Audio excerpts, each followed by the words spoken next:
Hey guys, welcome to the Paramount Theater in Austin, Texas. I'm Devin Pike from RedCarpetCrash.com. And I'm Mark Walters from BigFanboy.com. Devin, weren't we just here like 3.5 months ago? It feels like I might have slept a little bit since then. I wish I had, my God. It's the world premiere of Predators, Robert Rodriguez's new take on the John McTiernan classic.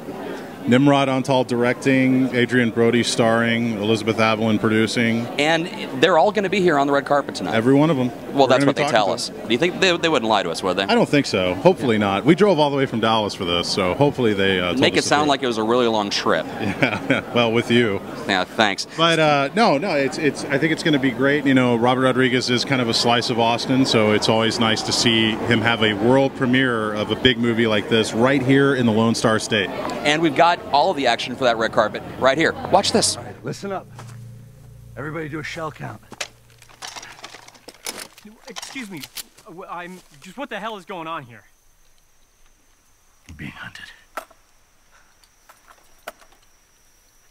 The cages, the soldier, all of us. We're all brought here for the same purpose.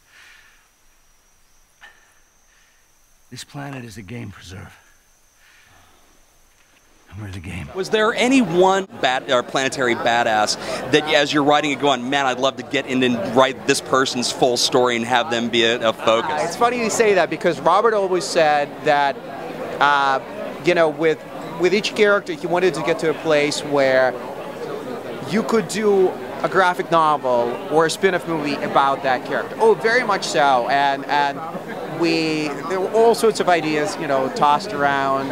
And listen, there are characters who kind of ended up being on the cutting room floor, and but you know, one interesting story that, you know, Danny Trejo, for example, we were really intrigued by the idea that it's, you know, the Unmagnificent Seven, the Dirty Dozen, right? The baddest of the bad, the worst of the worst.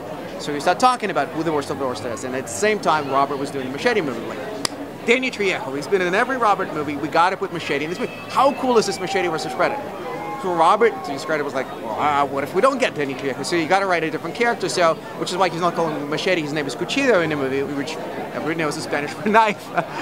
So this is our very poor attempt to disguise the fact that this was supposed to be Machete. And of course, we got Danny Trejo. But yes, the intention is like, this is Machete versus Predator. This is, you know, at one point, I throw a crazy idea. Let's get Michael Madsen. It's Mr. Blonde making an appearance. And you know, you start really having really fun with it. So, and what you never wanted to lose was the humanity of all these characters, because the fun of it was, okay, these are, you know, great killers and great warriors and great soldiers, but also.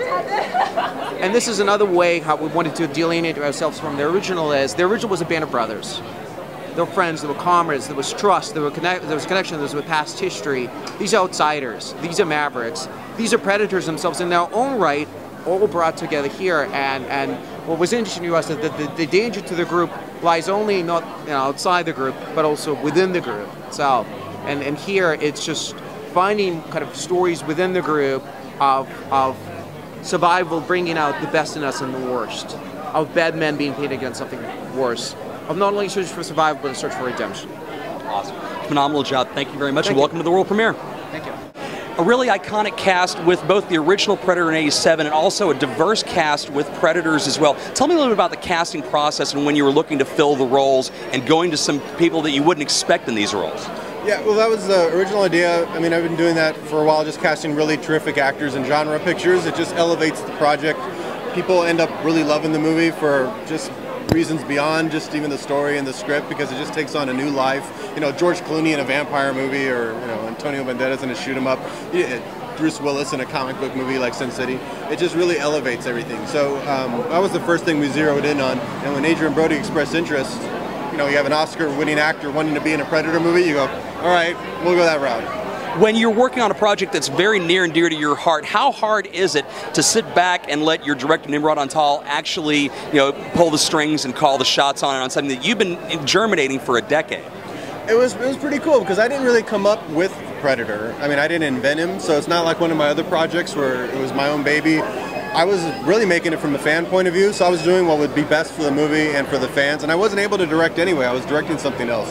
So I had to find somebody that I could trust, and I really trusted him, and he did an amazing job.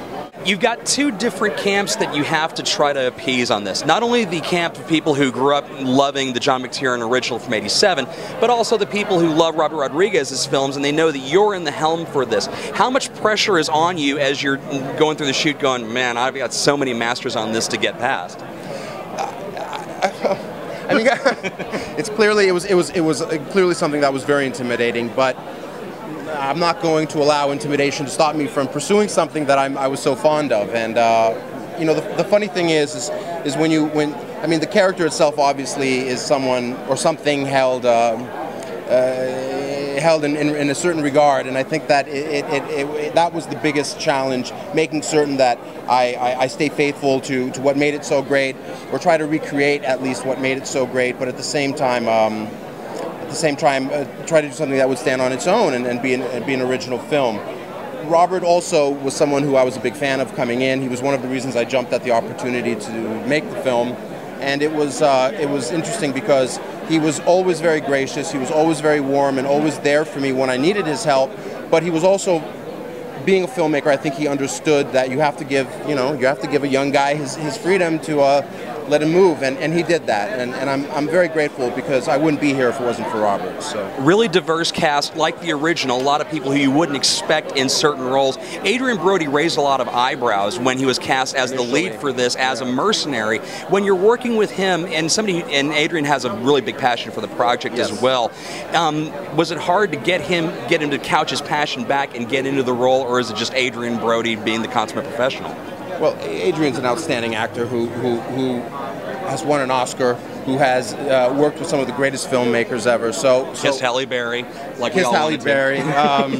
Coming into the situation, he came in with an intensity and a focus that was really admirable. And what I most enjoyed about working with him was his passion. I think at this point in the game, you know, talent should be a given with with actors. In this case, it was a given, and more importantly, he's a wonderful human being. He's a nice guy, and I respond much more so to passion and kindness than anything else nowadays. So he's a rock star. Well, all the results are up on screen, man. Congratulations and welcome to the world premiere, man. Thank you, sir. Thank you for having me, guys. You bet. During the production of the first Predator movie, there was a lot of jockeying and a lot of testosterone being exchanged between all the male leads. Was there a similar thing going on in the production of this flick between you and the other male leads on this movie? No, not really. Not really. I've felt that on other films, and it's an unfortunate thing, actually. It doesn't, and I've worked with directors who've cultivated that, try and probably, create some tension that would hopefully translate on screen. I think acting is a collaborative thing, and you have to be present and be willing to listen, and I just think that's the wrong approach. I think, and it comes from confidence, and that kind of competitiveness comes from an insecurity and a desire to kind of get in there. That being said, everybody kind of wants their chance at some screen time, and that's all. But I think when you get down to the moment, you have to connect and you have to focus, and you hopefully have a director that gives you your space, as well. But I could see how that could transpire on that film, just the types of alpha males and how many were in the room, in the jungle together. It's got to be really gratifying to be able to move from films like The Brothers Bloom, which is a character piece, to a straight, balls-out action flick like Predators. As an actor, it's got to be really gratifying to be able to jump from one or the other. It's what I've